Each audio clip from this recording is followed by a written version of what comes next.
283장 찬송입니다.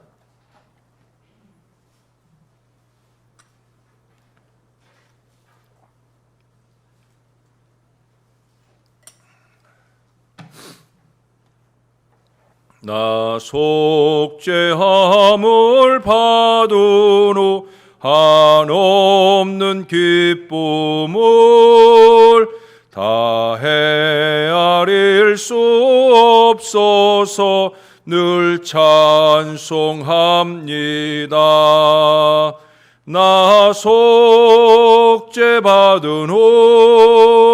나 속죄받으노 주를 찬미하겠네. 나 속죄받으노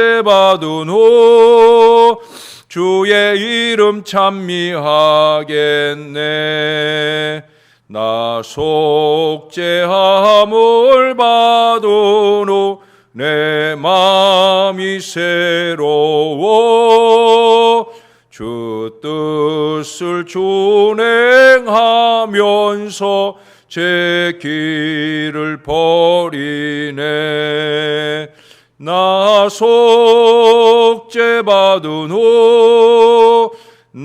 속죄받으노 주를 찬미하겠네. 나 속죄받으노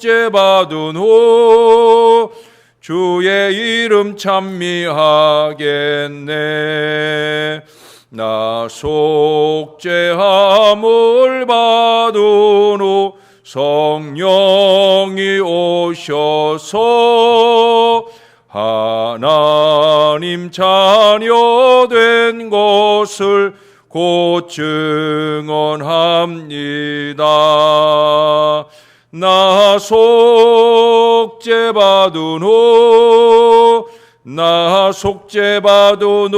주를 찬미하겠네. 나 속죄받으노 주의 이름 찬미하겠네.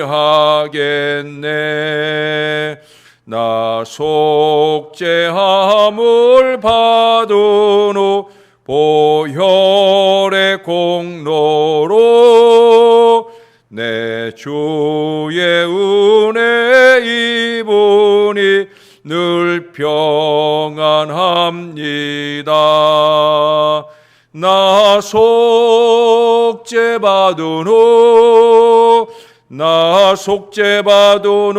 주를 찬미하겠네. 나 속죄받으노 주의 이름 찬미하겠네. 아멘. 그 다음 찬송입니다. 284장 찬송입니다. 오랫동안 모든 죄 가운데 빠져 더럽기가 한량 없던 우리들 아무 공로 없이 구원함을 얻어 하나님의 자녀 지금 되었네. 주의 그 사랑 한량 없도다. 찬송할지어다. 예수의 공로 주의 그 사랑 한량 없도다. 찬송할지어다. 예수의 공로 주의 보혈로서 정결하게 씻겨 죄악에서 떠난 몸이 되었고 세상 근심 구름 간 곳 없어지니 하나님의 빛이 영화롭도다. 주의 그 사랑 한량 없도다. 찬송할지어다. 예수의 공로 주의 그 사랑 한량 없도다. 찬송할지어다.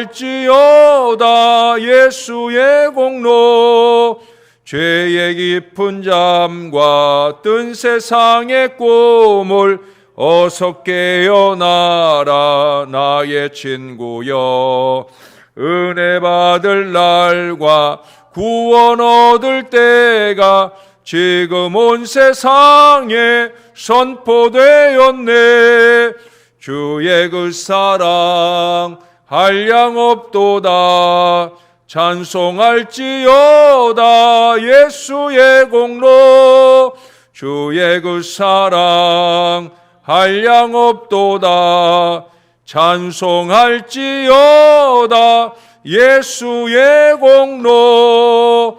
주의 그 사랑 한량없도다. 찬송할지어다 예수의 공로. 주의 그 사랑 한량없도다. 찬송할지어다 예수의 공로. 아멘. 기도하겠습니다. 참 좋으신 우리 아버지, 죄 많은 저희 인생들, 죽을 수밖에 없는 저희들을 속량해 주시고자 십자가 모든 고통을 받으시고 죽으시며 부활하여 주심을 감사합니다. 그 크신 은혜와 사랑을 생각하면, 참으로 한량없는 그 공로를 생각하면 우리는 날마다 매 순간마다 정신일도하고 우리 하나님을 찬양하고 예배하는 거룩한 인생을 살아야 할 것입니다. 하나님의 제사장으로서의 이 복된 사명을 주 앞에 잘 감당해 나가며 사는 저와 이 모든 자녀들 되도록 은혜 베풀어 주옵소서. 오 주님, 부족한 인생들에게 성령의 충만함을 주셔서 우리가 어떻게 살아야 할지를 늘 깨닫게 도와주시고, 주님이 깨닫게 해주시는 그 은혜로운 말씀을 따라 날마다 새롭게, 날마다 거룩하게 살아낼 수 있도록 은혜 더하여 주시옵소서. 우리의 구주가 되시는 예수님의 이름으로 기도합니다. 아멘. 오늘 하나님 말씀은 이사야 62장으로 가겠습니다. 61장 죄송합니다. 이사야 61장 오늘 1절에서 마지막 11절까지 오늘 다 본문으로 보겠습니다.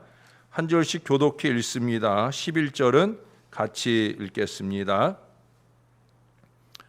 주 여호와의 영이 내게 내리셨으니 이는 여호와께서 내게 기름을 부으사 가난한 자에게 아름다운 소식을 전하게 하려 하심이라. 나를 보내사 마음이 상한 자를 고치며 포로된 자에게 자유를, 갇힌 자에게 노임을 선포하며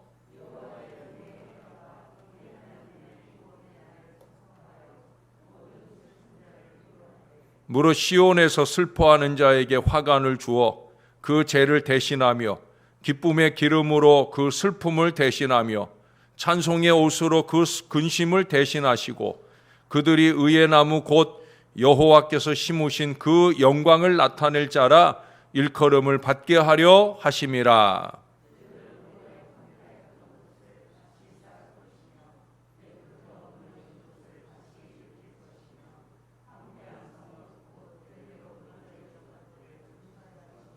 외인은 서서 너희 양떼를 칠 것이요 이방 사람은 너희 농부와 포도원지기가 될 것이나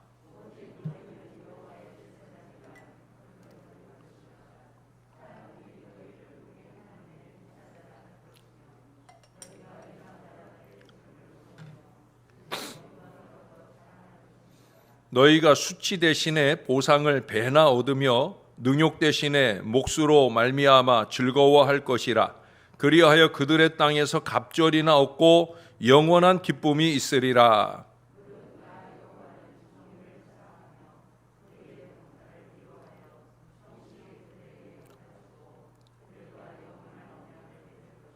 그들의 자손을 문나라 가운데에 그들의 후손을 만민 가운데에 알리리니 무릇 이를 보는 자가 그들은 여호와께 복받은 자손이라 인정하리라.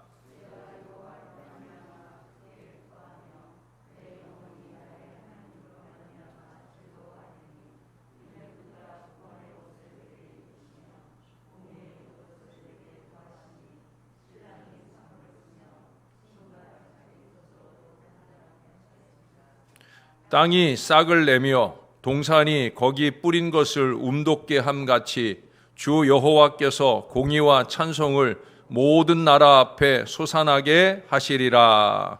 아멘. 한때 인도네시아 산림에 일어난 화재로 말미암아 인도네시아는 물론이고 그 인접한 말레이시아나 또는 태국 등의 인접국들까지 그 연무 피해가 아주 극심했던 적이 있습니다. 숨쉬기가 어렵다 하는 것이 얼마나 큰 고통인지 모릅니다. 특히도 화재가 났을 때는 불 자체로 인해서 어려움을 당하기도 하지만 오히려 이 연무로 인해서 고통받는 또는 심지어 생명을 잃기까지 하는 그런 어려움들을 만나게 됩니다. 그런데 화재가 다 진압되고 나서도 이 거치지 않는 그 연무로 인해서 그 큰 고통을 겪게 되는데, 특히 이 연무를 제거할 수 있는 방법은 어떤 게 있을까요? 불은 물로 해서 끄면 되는데 이 연무를 제거하는 일이 인간적으로 아무런 방법도 없다는 거예요. 그야말로 고통받아가며 이게 저절로 거쳐지기만을 기다려야 된다는 겁니다. 그런데 그때 뉴스에서 보니까 그곳에 비가 왔다는 거예요. 그래서 연무가 어느 정도 해결이 되었더라는 거예요. 정상적인 삶이 회복되기 시작됐다는 겁니다. 결국 누가 해결해 주셨어요? 하나님이 해결해 주셨어요. 그때 사람들은 큰 비가 한 번만 더 오면 화재 진원지 부근의 그 강한 연무들도 완전히 해결될 것이다 라고 기대한다는 그 마지막 기사 내용을 들어본 적이 있습니다. 하나님의 구원만을 바랄 수밖에 없다는 거예요. 여러분, 우리가 할 수 없는 일은 결국 하나님에 의해서 해결되어지게 되어 있어요. 그래서 우리는 기도하는 거예요. 우리가 왜 새벽 아침에 깨워서 하나님 앞에 나와 기도하느냐? 하나님만이 해결자이시다. 우리가 모든 것들을 할 수 없다 내려놓을 때, 우리 하나님께 의지하고 기도할 때 우리 하나님께서 일하시기 시작하는 줄로 믿습니다. 하나님만이 완전하고 은혜로운 결과로 우리를 이끄신다는 거예요. 여러분, 오늘의 본문은 단락이 분명하게 나누어집니다. 1절부터 3절까지는 여호와의 기름 부음 받은 자, 여호와의 영이 임한 자, 그게 저자 이사야든지 아니면 메시아 예수 그리스도이든지 아니면 하나님의 종으로 일하는 모든 사람, 오늘날의 목회자들이나 또는 평신도 사역자들이라 할지라도 그 종의 하나님의 구원을 선포하는 이 직무에 대해서 말씀을 해주고 있어요. 뒤이은 4절부터 9절까지는 그 종의 사역 이후의 결과를 말씀합니다. 그것은 곧 구원받은 우리의 위치나 우리가 누릴 축복의 희망적 서술이 거기 잘 이어지고 있어요. 그리고 마지막 10절, 11절에서는 마치 시편의 각 장의 마지막 구절을 보는 듯 합니다. 바로 구원을 베푸신 우리 하나님을 찬송하고 있다는 거예요. 거기 10절, 11절을 먼저 보면 여호와로 말미암아, 하나님으로 말미암아 큰 기쁨과 즐거움을 회복하고 그 하나님은 결국 우리로 하여금 찬송하게 하신다라고 하는 거예요. 그야말로 찬양 받으시기에 합당하신 하나님이시다. 우리 아까 찬송했잖아요. 한량없도다, 한량없도다. 찬송 받으시기에 합당하신 하나님이시다. 제가 추수감사절이면 여러분들에게 늘 자주 얘기한 게 있어요. 이게 뭐예요? 우리가 하나님께 날마다 감사하며 살아야 될 이유는 다른 거 없다. 딱 한 가지만으로도 우리는 늘 감사하며 살아야 된다. 뭐예요? 우리를 구원하셨다. 이 찬양의 제일 큰 이유, 감사하며 살아야 된 제일 큰 이유는 구원받았다. 구원 때문이라는 거예요. 더 이상의 다른 이유가 필요 없다는 거예요. 여러분, 특별히 1절부터 3절에 나타난 이 하나님의 구원의 내용을 보면 주 여호와의 영이 내게 내리셨으니 이는 여호와께서 내게 기름을 부으사 가난한 자에게 아름다운 소식을 전하게 하려 하심이라. 어떤 소식? 나를 보내사 마음이 상한 자를 고치며 포로된 자에게 자유를, 갇힌 자에게 노임을 선포하며 여호와의 은혜의 해와 우리 하나님의 보복의 날을 선포하여 모든 슬픈 자를 위로하되 무릇 시온에서 슬퍼하는 자에게 화관을 주어 그 죄를 대신하며 기쁨의 기름으로 그 슬픔을 대신하며 찬송의 옷으로 그 근심을 대신하시고 그들이 의의 나무 곧 여호와께서 심으신 그 영광을 나타낼 자라 일컬음을 받게 하려 하심이라. 할렐루야. 바로 이 은혜를 우리에게, 이 구원을 우리에게 나타내 주시려 하신다는 거예요. 여러분, 기름 부음 받으신 우리 예수님께서 누가복음 4장에서 인용하여 읽으신 말씀이죠. 얼마 전에도 제가 주일 설교 시간에 여러분들과 함께 따로 이 누가복음 4장 17절부터 19절의 말씀을 함께 찾아서 상고했던 적이 있어요. 기억나셔요? 몇 주 안 됐는데. 여러분, 그 말씀 속에서 주님이 왜 이 땅에 오셨는지 그 목적을 분명히 말씀하셔요. 뿐만 아니라 또한 우리의 사명으로도 그 말씀을 주셨다 하는 사실이에요. 무엇보다 구원의 최종적인 목적은 거기 3절 하반절에 말씀하는 것처럼 거기 뭐라고 그래요? 그들이 의의 나무 곧 여호와께서 심으신 그 영광을 나타낼 자라 일컬음을 받게 하려 하심이라. 제 대신 화관을 내게 슬픔 대신 희락을 근심 대신 찬송의 옷을 입히사 우리로 여호와의 심으신 의의 나무 되어 주께 영광 돌리라. 우리로 여호와의 심으신 의의 나무 되어 주께 영광 돌리라. 우리로 의의 나무가 되어, 의의 나무가 되어, 이거 잊지 말아야 돼요. 우리는 예수 그리스도를 통해서 또한 많은 하나님의 사람에게서 들은 바 이 아름다운 소식을 통해서 구원받을 뿐 아니라 우리는 하나님의 영광을 나타낼 새로운 의의 나무로 심겨졌다는 거예요. 불의의 인생이 아니란 말이에요. 의의 나무예요. 어둠의 인생이 아니라는 거예요. 빛된 인생이라는 거예요. 슬픔의 죄를 뒤집어 쓰고 사는 인생이 아니라는 거예요. 기쁨의 화관을 쓰고 사는, 그래서 여호와의 영광을 나타낼 그런 신앙 인생이다 하는 사실을 잊지 말아야 되는 거예요.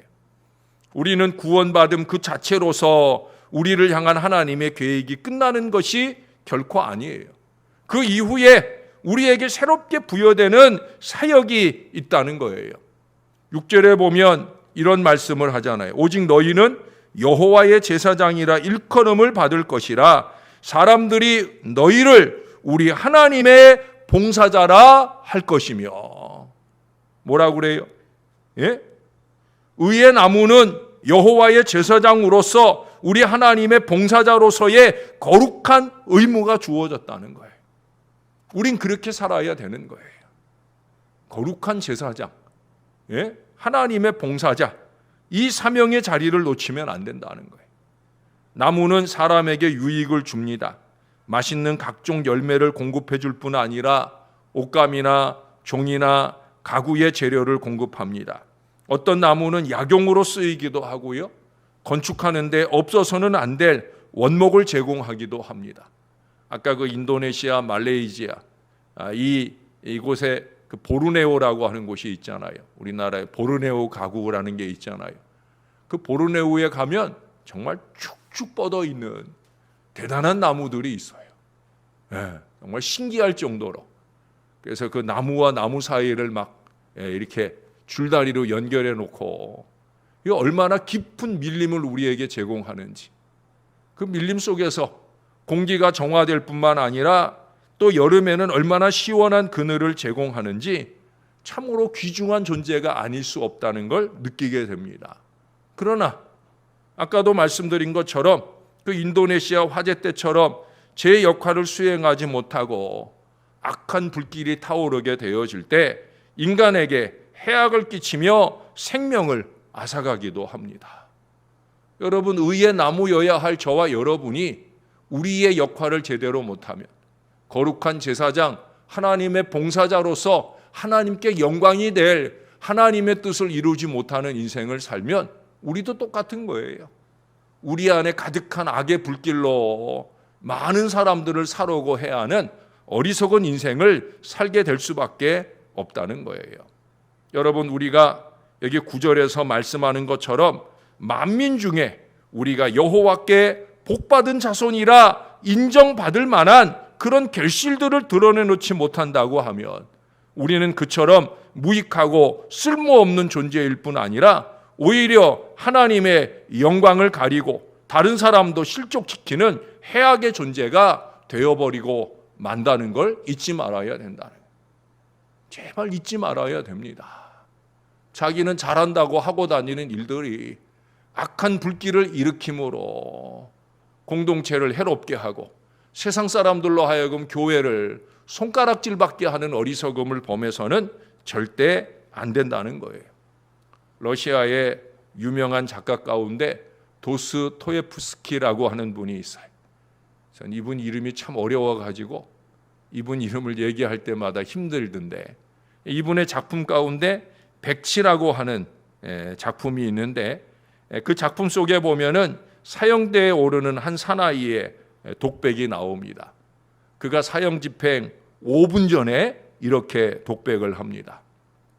만일 나에게 한 번 더 기회가 주어진다면 아마도 나의 매 순간을 낭비하지 않고 손가락으로 초를 세듯이 값지게 살아볼 텐데, 그러나 그에게 더 이상 기회는 주어지지 않아요. 1분 1초를 귀하게 값지게 보람있게 살겠다는 건데 더 이상 기회가 없는 거예요. 여러분, 이 사형수의 이 깨달음과 소망이 이미 우리에게 주어졌어요. 우리는 다시 산 인생이잖아요. 예수 믿음으로 우리는 다시 산 인생을 살고 있는 거예요. 구원받은 백성이란 말입니다. 그러나 우리는 과연 영혼과 연결되는 이 귀중한 시간을 허비하면서 우리에게 주어진 여호와의 제사장, 하나님의 봉사자로서의 책무를 게을리하고 있는 것은 아닌지, 한번 예배할 때마다 그 예배를 거룩한 예배로, 하나님 기뻐 받으실 예배로 제대로 드리고 살고 있는지, 예배 이후의 삶의 자리에서 다른 사람들이 야, 저 사람 하나님께 복받은 사람이야 라고 일컬어질 만한 그 아름다운 봉사의 인생을 잘 살고 있느냐 하는 거예요. 사랑하는 여러분, 우리는 이 아침 이 구원의 은혜를 다시 한번 감사하고 찬송하는 시간이 되어야 할 것입니다. 뿐만 아니라 하나님의 의의 나무로 하나님과 다른 사람들에게 유익을 주는 거룩한 하나님의 봉사자가 되며 우리를 바라보는 많은 사람들, 무엇보다 우리의 가족과 이웃들이 우리를 하나님께 복받은 사람이라 인정해주는 그런 은혜와 역사가 저와 여러분 가운데 일어날 수 있도록 조금 더 의의 나무답게 살아가는 하나님의 모든 자녀들이 되시기를 우리의 구주 되시는 예수님의 이름으로 간절히 축원합니다. 기도하겠습니다. 하나님 아버지, 우리를 구원하시기 위해 오신 주님이 우리를 향하신 어떤 목표를 갖고 오셨는지를 알게 해주시고 이제 그 주를 믿는 우리가 어떤 신앙 인생을 살아야 할지를 깨닫게 해주시니 감사합니다. 우리가 잊지 말게 도와주옵소서. 슬픔은, 근심은 우리의 것이 아닙니다. 주님은 그거 주시자고 십자가에 달려 죽으신 것이 아닙니다. 주님은 우리에게 기쁨의 화관을 씌워 주시려고 오셨던 사실을 잊지 말게 도와 주시옵소서. 우리가 주 예수를 믿음으로 새롭게 된 신앙 인생으로 기쁨의 화관을 쓰고 우리 하나님께 영광과 찬송을 올려드리는 거룩한 제사장, 하나님의 봉사자로 아름답게 살아갈 수 있도록 은혜를 베풀어 주시옵소서. 우리는 불의의 나무가 아닙니다. 어둠의 인생이 아닙니다. 우리는 빛과 소금으로서 의의 나무가 되어 세상 모든 만민이 우리를 향하여 하나님께 복받은 인생이라, 하나님께 복받을 공동체라 인정받을 만한 신앙 인생들이 되어야 할 것입니다. 하나님 아버지, 의의 나무 되어, 의의 나무 되어 주께 영광 돌리며 사는 저와 이 모든 자녀들 되게 은혜 베풀어 주시옵소서. 오늘도 우리 김영애 권사님 하나님 앞에 감사의 예물을 올려드립니다. 특별히 7월을 시작하면서 영광의 예물을 올려드리오니 기쁘게 연락하여 주옵소서. 섬기는 제단은 달라도 새벽마다 함께 은혜와 사랑의 교통을 나눌 때마다 우리 하나님께서 기뻐하시고 여종의 마음에 큰 은혜가 더욱더 넘치게 하실 뿐 아니라 그 간절한 기도가 늘 응답받는 역사를 이루게 도와 주옵소서. 섬기는 제단의 강한 봉사자로서 은혜롭게 쓰임받는 신령한 여종 되도록 주님께서 늘 함께하여 주옵소서. 우리들에게도 같은 은혜와 축복이 넘치게 도와 주시옵소서. 주님이 우리와 함께하심을 감사합니다. 새롭게 시작하는 모든 일들마다 하나님이 동행해 주실 줄로 믿습니다. 감사합니다. 예수님 이름으로 기도합니다. 아멘.